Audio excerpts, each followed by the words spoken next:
എന്റെ ഓർമ്മയിൽ കുറെ ആൾക്കാരുണ്ട്, ഇവരെല്ലാവരും ഇൻഡസ്ട്രിയിലുള്ളവരായിരുന്നു. അതൊന്നും അപ്പൊ തിരിച്ചറിയാനുള്ള കഴിവില്ലായിരുന്നു. Because we was very young, 3-4 years ഒക്കെ ഉള്ളപ്പോഴാണ് അതെ ഈ അച്ഛന്റെ സ്റ്റാർഡം ശരിക്കും എൻജോയ് ചെയ്ത് തുടങ്ങുന്ന ഒരു സമയം കൂടിയാണ് അല്ലെ. അതെ അങ്ങനെ ഇരുന്ന് കുറേയേറെ ആർട്ടിസ്റ്റുകൾ വരുന്നു, അച്ഛൻ സിനിമകളെ കുറിച്ച് സംസാരിച്ചുകൊണ്ടിരിക്കുന്നു അല്ലെ, ഇത്രയും പേര് കാണാൻ കൊതിക്കുന്ന ഒരു ആരാധക വൃന്ദമുള്ള ഒരു അച്ഛൻ. ഇതൊക്കെ അറിയുമ്പോഴും എവിടേക്കോ ഈ അപ്രതീക്ഷിതമായിട്ടുള്ള വിയോഗമാണ്. അതെ വളരെ ചെറുപ്പമാണ്. അതെ പൽപ്പന പ്രത്യേകിച്ച് Yeah. 7th ആയിരുന്നു അല്ലെ, ആ, പാർവതി ചേച്ചി 9th ആ ഒരു അതെ. ഒരു Yeah. കാലഘട്ടത്തിൽ കൂടിയാണ്.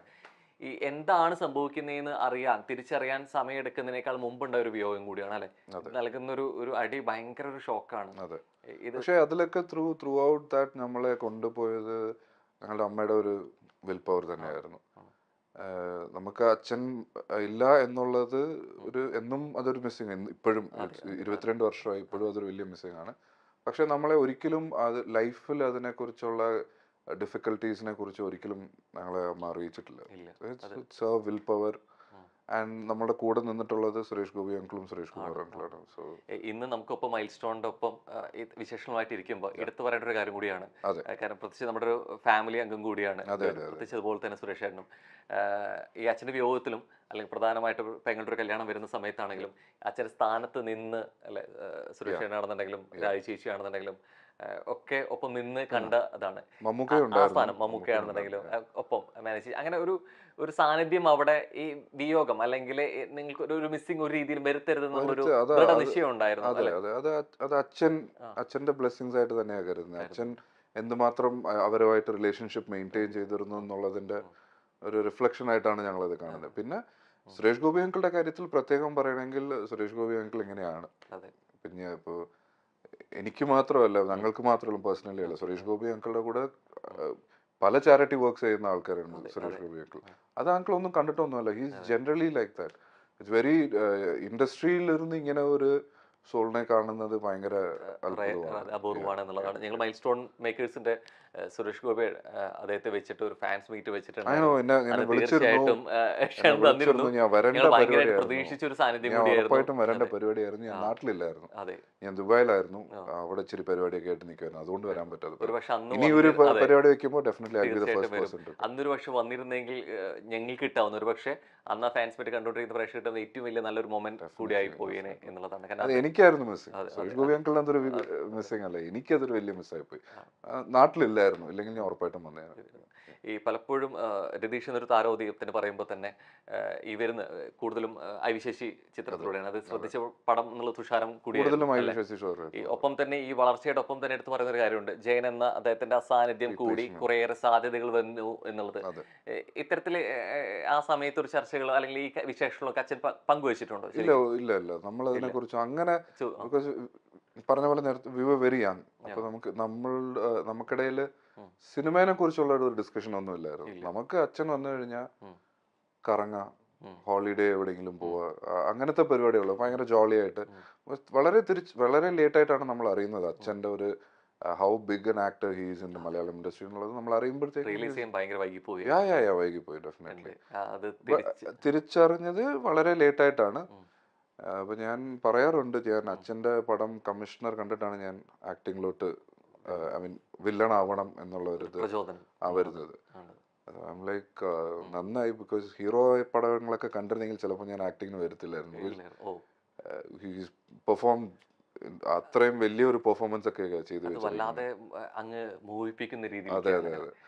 ഒരു ചിരി തൂക്കി പറയുന്ന ഡയലോഗിലാണെങ്കിലും ഭാവങ്ങളിലാണെങ്കിലും നോട്ട് വെരി ഭയങ്കര ലൗഡ് ആക്ടർ അല്ല, ചിരിയും കണ്ണുകളിൽ കൂടി എക്സ്പ്രസ് ചെയ്യുന്നത്. ആസ് എൻ ആക്ടർ ഏറ്റവും ഡിഫിക്കൽട്ട് ആയിട്ടുള്ള സാധനം കണ്ണുകളിൽ കൂടി എക്സ്പ്രസ് ചെയ്യുന്നത്. മലയാളത്തില് ഒരു ചിരിയിലൂടെ ഒരു വില്ലനിസം കാണിക്കാൻ, കുറേയേറെ ഭയപ്പെടുത്താൻ, കുറേ ഒന്നും അല്ലെ വലിയ രീതിയിൽ കാറ്റുകൂട്ടിൽ നടത്തേണ്ട എന്നുള്ളത് തെളിയിച്ച വ്യക്തിയാണ്. ഒരുപക്ഷെ നടനെന്ന രീതിയിലേക്ക് മാറുമ്പോഴും ഈ സിനിമകൾ ഓർത്തു വെക്കുമ്പോഴും അതിനേക്കാൾ ഉപരിയായിട്ട് ഓർത്തു വെക്കുക ആ കണ്ണുകളാണ് അല്ലെ. ആ കണ്ണുകളും ആ കണ്ണുകളിലെ മിന്നി മായുന്ന ഭാവങ്ങളും എന്നുള്ളത് എടുത്തു പറയാതിരിക്കാൻ പറ്റില്ല എന്നാണ്. എത്ര തന്നെ സിനിമകളും ഈ മലയാളികൾ എപ്പോഴും രതീഷ് എന്ന വലിയ നടനെ ഓർത്തു വെക്കുന്നതിൽ പ്രധാന ക്യാരക്ടർ വരിക മോഹൻ തോമസ് ആയിരിക്കും. പക്ഷെ ഇത്രത്തോളം ക്യാരക്ടറിൽ ചെയ്ത് വെച്ചിട്ടുണ്ട് എന്നുള്ളതിൽ ഒരു മകനായിട്ട് അതില് മെയിൻ കാരണം എന്ന് വെച്ചാൽ അത്രയും നാൾ ഹീറോ ആയിട്ടിരുന്ന ആളുടെ ഒരു സ്വിച്ച് ചെയ്യുന്നു. അതും ഇറ്റ് വാസ് വെരി ഡ്രാസ്റ്റിക്. അപ്പോഴും ആ വില്ലൻ ചെയ്യുമ്പോഴും നമുക്ക് എല്ലാവർക്കും അറിയാം അതില് ഭയങ്കര ലൗഡായിട്ടുള്ള എക്സ്പ്രഷനും കാര്യങ്ങളൊന്നുമില്ല. ഡയലോഗ്സാ കൂടുതലും മോഡുലേഷനിലാണ് അതെ അതെ ചെയ്യുന്നത്. അപ്പോൾ അത് ഭയങ്കരമായിട്ട് ആൾക്കാർ ഉൾക്കൊള്ളും അത്. സോ അതാണ് ഇപ്പോഴും എവിടെ പോയാലും ആൾക്കാർ ഫസ്റ്റ് പറയുന്നത് മോഹൻ തോമസ്. അതെ ആ ഒരു ക്യാരക്ടർ.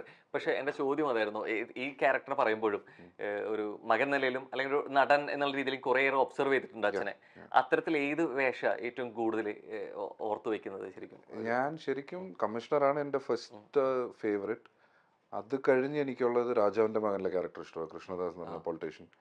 പിന്നെ വഴിയോര കാഴ്ചകളിലൊക്കെ ഒന്നും ചെയ്യുന്നില്ല. അതെ അതെ കാശ്മീർ ഒക്കെ കാശ്മീറുണ്ട്, തുഷാറും, കുറെ പടങ്ങളുണ്ട്. പക്ഷെ എൻ്റെ ഫേവറേറ്റ് ഈ 3 പടങ്ങളാണ് എനിക്ക് ഭയങ്കരമായിട്ട് ഇംപ്രസ് ചെയ്തിട്ടുള്ളത്.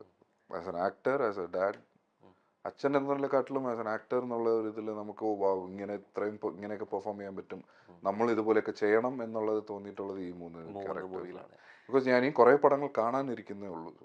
Still not done watching his movies. Close to 150 movies ചെയ്തിട്ടുണ്ട് ഈ 8 to 10 years സ്പാനിൽ. കണ്ടുവരുന്നേ ഉള്ളൂ എല്ലാ പടങ്ങളും. എവിടെയെങ്കിലൊക്കെ തോന്നിയിട്ടുണ്ടോ പിന്നീട് അവിടെ കമ്പമായിരുന്നതുകൊണ്ട് തന്നെ പലപ്പോഴും അച്ഛൻ്റെ സ്റ്റാർഡും അല്ലെങ്കിൽ അച്ഛനെ എത്രത്തോളം ഇവിടെയുള്ള സ്വീകാര്യതയും അറിയാൻ പറ്റിയിട്ടില്ല, പക്ഷെ ഇവിടെ തന്നെ കേരളത്തിൽ തന്നെ ആവുമായിരുന്നെങ്കിൽ ഒരു പക്ഷേ അപ്രതീക്ഷിതമായ വിയോഗത്തിലും അച്ഛനായിട്ട് കുറേയേറെ കാര്യങ്ങൾ അറിയാൻ പറ്റുമായിരുന്നു, അങ്ങനെ ചിന്തിച്ചില്ല? അങ്ങനെ ഒരിക്കലും ചിന്തിച്ചിട്ടില്ല. ബിക്കോസ് അത് അച്ഛൻ്റെ അന്നത്തെ ചോയ്സ് ആയിരുന്നു. അച്ഛൻ ഒരിക്കലും അച്ഛൻ ചെയ്തിട്ടുള്ള ഓരോ ചോയ്സസിലും അച്ഛന് റിഗ്രറ്റ്സ് ഇല്ല. So I am happy in that way that he lived his life. There was no regrets for him. So ആ ജേർണിയിൽ അച്ഛൻ്റെ ഇതിൽ നമുക്കും കൂടെ ആസ് എ സൺ ഓർ നിങ്ങളുടെ സിബ്ലിങ്സ് എല്ലാവർക്കും we are only proud and happy about how it was. അല്ലാതെ നമുക്ക് ഒരിക്കലും കേരളത്തിലായിരുന്നെങ്കിൽ ചിലപ്പോ നമുക്ക് ഇച്ചിരി കൂടെ നല്ലതായിരുന്നു അങ്ങനെയൊന്നും തോന്നിയിട്ടില്ല. ഈ അദ്ദേഹത്തിന്റെ മരണത്തെ കുറിച്ച് സംസാരിക്കുമ്പോഴും രതീഷ് നടനെ കുറിച്ച് സംസാരിക്കുമ്പോഴും ഈ മക്കളെ കുറിച്ച് പറയുന്നത്, പക്ഷെ പലപ്പോഴും ഈ അമ്മയുടെ വിയോഗം പലപ്പോഴും അറിഞ്ഞിട്ടില്ല. പ്രത്യേകിച്ച് ഒരു 4 പേര് സഹോദരങ്ങൾ എന്നുള്ള രീതിയിലേക്ക് ഇനി എന്ത് എന്നുള്ള ചോദ്യചിഹ്നം സ്വാഭാവികമായിട്ട് വന്നിട്ടുണ്ട്. അവിടെ എവിടേക്കോ ഒരു സഹോദരനായിട്ടും ഒപ്പം തന്നെ ഒരു അച്ഛനായിട്ടും നിൽക്കേണ്ടി വന്നിട്ടുണ്ട്. അത് ടോട്ടലി അൺഎക്സ്പെക്റ്റഡ് ആയിരുന്നു. ബട്ട് സർട്ടൻ സിറ്റുവേഷൻസ് നമ്മളെ റിയാക്ട് ചെയ്യിപ്പിക്കും. Like you have to face the reality എന്നുള്ളത്. ആൻഡ് എൻ്റെ ഏറ്റവും വലിയ സ്ട്രെങ്ത് എന്ന് പറയുന്നത് ഞങ്ങൾ സിബ്ലിങ്സ് തന്നെയാണ്, എൻ്റെ സിബ്ലിങ്സ് തന്നെയാണ്. എന്നെ ഒരാളായിട്ട് എനിക്ക് ആ റെസ്പോൺസിബിലിറ്റി എടുക്കേണ്ടി വന്നില്ല. ഞങ്ങൾ 4 പേരും ഭയങ്കര അണ്ടർസ്റ്റാൻഡിങ്. ശരിക്കും താഴെയാണ് അല്ലെങ്കിൽ എൽഡർ ഒരാൾ ചെയ്യട്ടെ എന്നൊന്നും വിചാരിച്ചു അത് വന്നിട്ടില്ല. അതാണ് ഞാൻ പറയുന്നത്. സോ ആ ഞങ്ങൾ തമ്മിലുള്ള ബോണ്ടിങ് ആണ് ഞങ്ങൾ 4 പേരുടെയും സ്ട്രെങ്ത്. പിന്നെ നേരത്തെ പറഞ്ഞ പോലെ ഞങ്ങളെ ഗൈഡ് ചെയ്യാൻ സുരേഷ് ഗോപി അങ്കിളും സുരേഷ് കുമാർ അങ്കിളും ഉണ്ടായിരുന്നു ആ സിറ്റുവേഷനിൽ. അത് അവരുടെ അന്നത്തെ ഹെൽപ്പും കാര്യങ്ങളും യു ക്യാൻ നെവർ എക്സ്പ്ലെയിൻ, വേർഡ്സിൽ പറഞ്ഞ് ലിമിറ്റ് ചെയ്യാൻ പറ്റില്ല. അത് ഇപ്പോഴും കണ്ടിന്യൂ ആവുന്നുണ്ട്.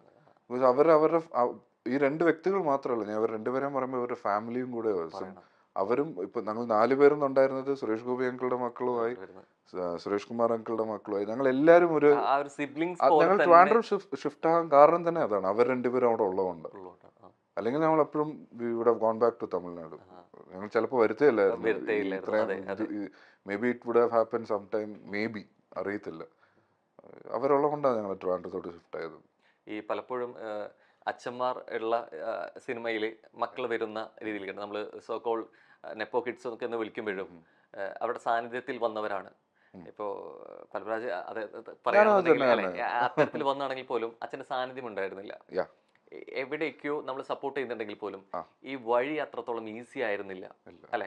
നമുക്ക് ആഗ്രഹമുണ്ട്, നമുക്ക് കഴിവുണ്ട്, പക്ഷെ എവിടേക്ക് കുറച്ച് ഡിഫിക്കൽട്ട് ആയിരുന്നു എന്നുള്ളത് ഡെഫിനറ്റ്ലി ഒരു ചാൻസ് ആയിട്ട് കിട്ടാൻ അത് എളുപ്പമായിരുന്നു. അത് ഞാൻ ഒരിക്കലും എനിക്ക് നിഷേധിക്കാൻ പറ്റില്ല. ബിക്കോസ് ഫസ്റ്റ് മൂവി തന്നെ മമ്മൂക്കയുടെ വില്ലനായിട്ട് ചെയ്യാൻ പറ്റിയത് ദാറ്റ്സ് നോട്ട് വെരി ഈസി. അപ്പൊ അത് അച്ഛൻ്റെ ആ ഒരു ഇൻഫ്ലുവൻസും കാര്യങ്ങളും ഉള്ളതുകൊണ്ടാണ്. പിന്നെ അത് കഴിഞ്ഞ് ഇപ്പൊ 10 years ആയി ഞാൻ ക്ലോസ് ടു ഒരു 20 മൂവീസ് ചെയ്തിട്ടുണ്ട്. ആ കിട്ടിയ ചാൻസ് നിലനിർത്തുക എന്നുള്ളത് ഇസ് നോട്ട് ഈസി ജോബ്. ഇപ്പൊ എനിക്ക് ഫസ്റ്റ് മൂവി മമ്മൂക്കയുടെ പടത്തിൽ എനിക്ക് ചാൻസ് കിട്ടി. 2ാമത്തെ പടവും മമ്മൂക്കയുടെ കൂടെ ചെയ്യാൻ പറ്റി. ഇനിയിപ്പോ വീണ്ടും ചെയ്യണമെങ്കിൽ രതീഷിന്റെ മകനെന്നുള്ള ആ ഒരു ടൈറ്റിൽ മാത്രം പോരാ, അത് മാത്രം പോരാ. ഞാൻ എന്റെ കേപ്പബിലിറ്റീസും പൊട്ടൻഷ്യൽ അത് എനിക്ക് ചെയ്യാൻ പറ്റിയത് ഈ പടത്തിലാണ്.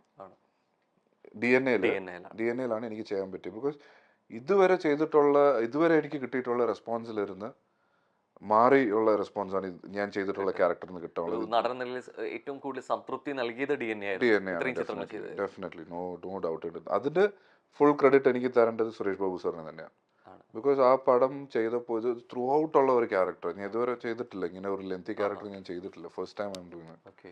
അപ്പോൾ ആ ക്യാരക്ടർ ചെയ്യാൻ എനിക്ക് സുരേഷ് ബാബു സാർ തന്ന കോൺഫിഡൻസ്, സെറ്റിൽ പലപ്പോഴും പല ഷോട്ട്സിലും എനിക്ക് തോന്നിയിട്ടുണ്ട്, അയ്യോ നമുക്ക് ചെയ്തത് ശരിയായില്ലല്ലോ, നമുക്ക് ഒന്നുകൂടെ ചെയ്യണം. അപ്പോൾ സുരേഷ് ബാബു സാർ പറഞ്ഞു ഇല്ലല്ലോ അത് ശരിയാ, ഒരിക്കലും പ്രഷർ എടുത്തില്ല. ചില ഷോട്ട്സ് എങ്ങാനും ശരിയായില്ലെങ്കിൽ പുള്ളി മാക്സിമം പറഞ്ഞാൽ പറയും പപ്പ ഒന്നുകൂടെ ഒന്ന് ചെയ്യാം, നമുക്ക് ശ്രദ്ധിച്ച് ചെയ്യണം, അത്രേ ഉള്ളൂ. അത് പിന്നെ തിയേറ്ററിൽ വരുമ്പോൾ എനിക്ക് നല്ല ടെൻഷൻ ഉണ്ടായിരുന്നു ഇത് എന്താവും. ബിക്കോസ് ഫസ്റ്റ് ടൈമാണ് ഞാൻ ത്രൂ ഔട്ട് ചെയ്യുന്നത്. ആ തിയേറ്ററിൽ നിന്ന് നല്ല റെസ്പോൺസാണ് കിട്ടുന്നത്. എനിക്ക് സസ്പെൻസ് ആയതുകൊണ്ട് എനിക്ക് പലതും പറയാൻ പറ്റില്ല, ക്രൈം ത്രില്ലർ ആയതുകൊണ്ട്. But very happy with the response. മുമ്പ് ദുൽഖർ പറഞ്ഞൊരു കാര്യമുണ്ട്, എനിക്ക് കുറെ നല്ലത് പറയിപ്പിക്കാൻ തന്നെ അപ്പുറത്തേക്ക് വാപ്പ ചെയ്ത് വെച്ച കാര്യങ്ങൾക്ക് ദോഷം പറയിപ്പിക്കാതിരിക്കണം എന്നുള്ളതുണ്ട്. ഇത് എവിടേക്ക് ഒരു പ്രഷറാണ് അല്ലെ? കാരണം ഇത്രയും വേഷങ്ങൾ ചെയ്ത് വെച്ചൊരു നടൻ ഈ രൂപം കൊണ്ട് കൂടി വരുമ്പോ എവിടേക്കും ഒരു കമ്പാരിസൺ പ്രഷർ ഭാഗത്തുണ്ടാവും അല്ലെ? അച്ഛൻ ചെയ്തു വെച്ച് ഇങ്ങനെയാണ്, ഇനി വരാൻ പോകുന്ന ഇത്തരത്തിലായിരിക്കും എന്നുള്ളത് അല്ലെ? ഇത് ശരിക്കും നൽകുന്നത് ഒരു പ്രഷറാണോ അതോ അതിനേക്കാൾ സന്തോഷം? എന്താ കൂടുതൽ സന്തോഷമാണ്, പക്ഷെ അതേപോലെ പ്രഷറുമാണ് ബ്രോ. എന്താ പറയാ, ലൈക്ക് അച്ഛനെ പോലെ ആണെന്ന് പറയുമ്പോൾ നമുക്ക് സന്തോഷമുണ്ട്. അത് പറയുമ്പോൾ തന്നെ അടുത്തത് അവർ പറയണ്ട, നമ്മൾ തന്നെ അത് ഓവർ തിങ്ക് ചെയ്ത് നമ്മൾ തന്നെ തിങ്ക് ചെയ്ത് പ്രഷർ ആവും. Definitely will have to deliver. അവർ അച്ഛനെ പോലെയെന്ന് പറയുമ്പോൾ അവർ നമ്മുടെ അടുത്ത് നിന്ന് എക്സ്പെക്ട് ചെയ്യുന്നതും അച്ഛൻ്റെ ഒരു ലെവൽ ഓഫ് പെർഫോമൻസസും കാര്യങ്ങളൊക്കെയാണ്. പക്ഷേ I try not to imitate. അച്ഛൻ്റെ സ്റ്റൈൽ ചെയ്യാൻ പറ്റത്തില്ല. അങ്ങനെ ചെയ്തു കഴിഞ്ഞാൽ ഇനിയും കൂടുതൽ എക്സ്പെക്ടേഷൻ വരും.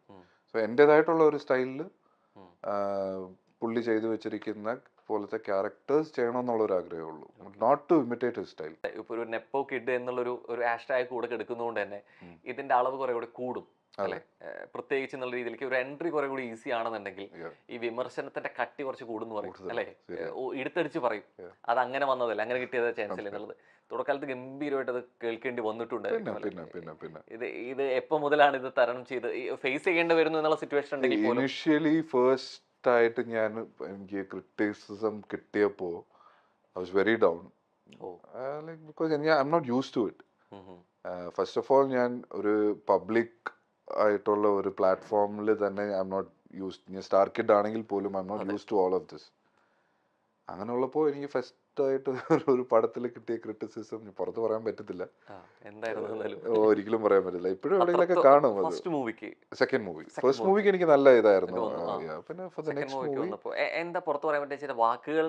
വാക്കുകൾ ഐ കനോട്ട് സേ, ബിക്കോസ് അത്രയ്ക്കും പബ്ലിക്ലി അങ്ങനെയൊന്നും പറയാൻ പാടില്ല നമ്മൾ ഒരിക്കലും. But I was very down. Then I understood, okay, he's got his perspective or he's got his voice. He can say that. Not directly. It's a comment. അപ്പോൾ അത് എന്നെ അത് ബാധിക്കാൻ പാടില്ല, എസ്പെഷ്യലി ആസ് എൻ ആക്ടർ.